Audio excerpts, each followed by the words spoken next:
Example number 2.2 हमारे chapter की दूसरी एग्जाम्पल। इस एग्जाम्पल में हमारे पास एक ही प्लेन में दो फोर्सेस हैं।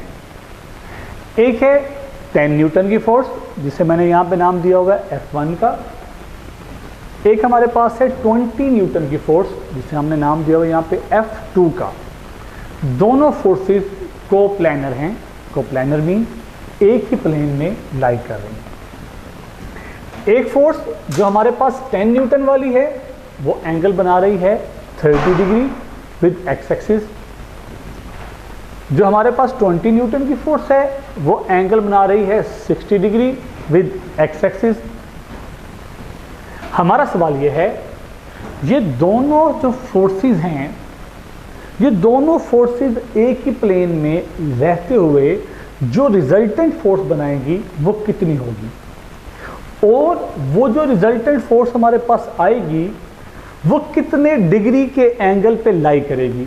एक तो हमें इन दोनों का कंबाइंड इफेक्ट चाहिए, इन दोनों फोर्सेस का।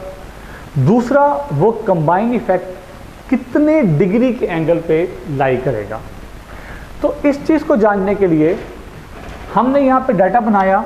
ये दोनों आपस में लिंक्ड हैं क्योंकि 10 न्यूटन की फोर्स है F1 30 डिग्री के एंगल पे है, 20 न्यूटन की फोर्स है F2 60 डिग्री के एंगल पे है। सबसे पहले स्टेप 1 पे हमने इस फोर्स का निकालना है x कंपोनेंट। हमें हमारी F1 वाली फोर्स का x कंपोनेंट चाहिए। हम जानते हैं कि हमारा x कंपोनेंट cos से होता है, F1x F1 cos थीटा 1। हम जानते हैं ये फोर्स हमारे पास 10 न्यूटन की है, 30 डिग्री का एंगल बना रही है, पुट कर दिया। हमारे पास इस फोर्स का जो x कंपोनेंट आया वो आया 8.66 F1 का x कंपोनेंट। अब हमें इस सेकंड फोर्स का x कंपोनेंट चाहिए, यानी कि पहले स्टेप में मैंने इन दोनों फोर्सेस के फाइंड कर लिए x कंपोनेंट। F2 का हम फाइंड करते हैं x कंपोनेंट। F2 की वैल्यू पुट की, ये फोर्स 60 डिग्री के एंगल पे है, पुट कर दिया।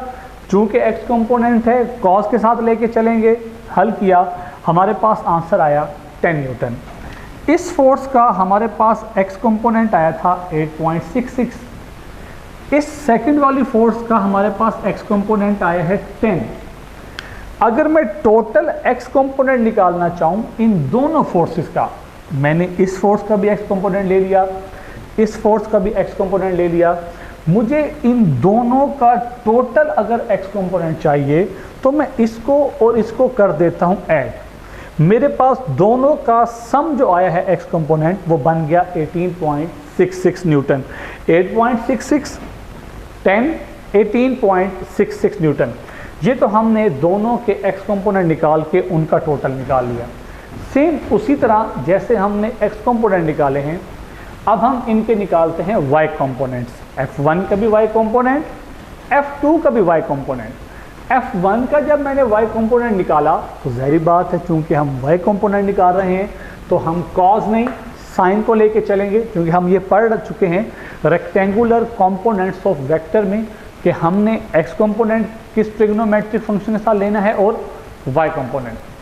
तो मैंने y कंपोनेंट लिया, F1 sin theta 1, sin theta use किया, F1 10 न्यूटन की है, F1 का एंगल लिख चुके हैं हम 30 डिग्री है, पुट कर दिया।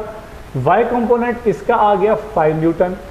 जब मैं सेकंड फोर्स की बात करता हूँ, जो दूसरी फोर्स है, मुझे इसका भी चाहिए y कंपोनेंट, तो मैंने उसका भी y कंपोनेंट लिया, मेरे पास आ गया 17.32 न्यूटन। जिस तरह मैंने यहाँ पर दो x कंपोनेंट निकाल के उनका टोटल x कंपोनेंट निकाला था, यहाँ पर भी मैंने दो y कंपोनेंट निकाले, अब उन दोनों का टोटल y कंपोनेंट ले लिया। जैसे ये 5 न्यूटन है, ये 17.32 न्यूटन है, तो 17.32 और 5 न्यूटन सम अप हुए, जो टोटल मेरे पास y कंपोनेंट आया वो बन गया 22.32 न्यूटन। तीसरा स्टेप, अब मेरे पास x कंपोनेंट भी टोटल आ चुका है, y कंपोनेंट्स भी टोटल आ चुका है, मुझे अब रिजल्टेंट फोर्स का मैग्नीट्यूड चाहिए, क्योंकि ये रिजल्टेंट फोर्स का x कंपोनेंट है।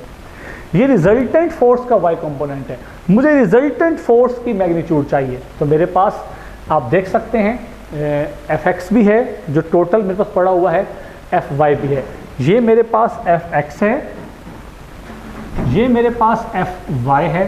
मैंने इन दोनों को यहाँ पे यूज़ किया तो टोटल जो फोर्स मेरे पास आई वो 29 न्यूटन की आई। इसका मतलब अगर एक फोर्स 10 न्यूटन की हो, दूसरी 20 न्यूटन की हो, बज़ाहिर तो ऐसे लगता है कि 10 और 20 मिलकर 30 बनाएंगे, ऐसा नहीं हुआ।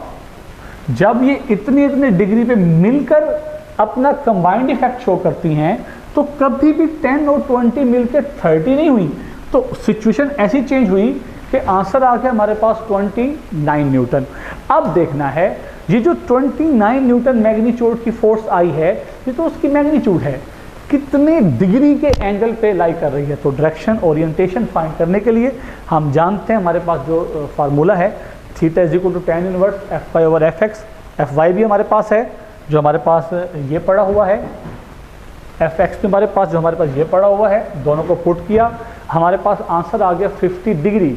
इसका मतलब जब ये दोनों मिलके अपना कंबाइंड इफेक्ट शो करना शुरू हुई तो ना ये 30 डिग्री पे रही ना ही 60 पे रही, वो दोनों 50 डिग्री के एंगल पे चली गई और 29 न्यूटन की मैग्नीट्यूड के साथ इन दोनों ने एक ही प्लेन में रहते हुए अपना कंबाइंड इफेक्ट शो किया। ये हमारी दूसरी एग्जाम्पल थी। अब हम पढ़ते हैं एग्जाम्पल नंबर 2.3।